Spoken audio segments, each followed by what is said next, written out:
Okay, well, we're here at the Olympic House, and we have Olympic gold medalist from '92, Trent Dimas? Dimas. He is here. So, hey, what was that epic moment like back in 1992? You pulling off the miracle jump and winning it all. What was that like? It's just amazing. It's for me, it was more than I expected. My goal in life was to make an Olympic team. I just wanted to enjoy my time here. I think it just made me relax. So when I made it in the finals, it was just like, okay, this is all or nothing. So winning was a complete surprise, not only to myself, but to, I think, everybody else. And what was your exact event that you won that at? High bar. So there are six events. High bar is the last in the Olympic order, and I went second up to last in the finals. And who was leading before you won?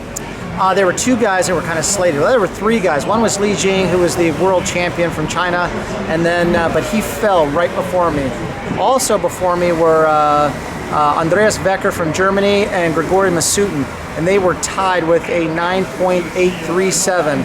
So they were in first place, and I was coming up. There were two guys left, and basically I needed to score a perfect routine to win. And you did. 9.875. That I remember watching on TV. It was so epic. Close enough, right? Yeah, and that's and that's phenomenal. You did that. So, but since that time, you were telling me you've done humanitarian work. So, what's been going on the last few years? You've been working around the planet, helping to make some things better.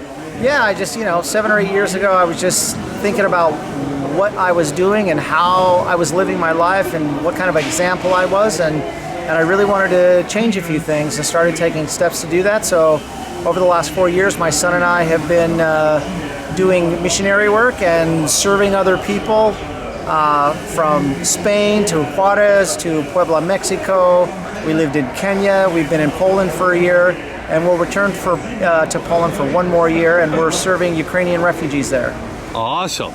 And well, that's been a life well lived, and it was great to run into you because we were on the AAC USOC thing, the USOPC back from 08 to 012. That's right. That was a good time when I was living in New Mexico, but then I moved to Colorado, and now I'm living in Krakow. So it's lonely over there without any Americans. So it's good to be here in Paris and see a lot of familiar faces and some old friends.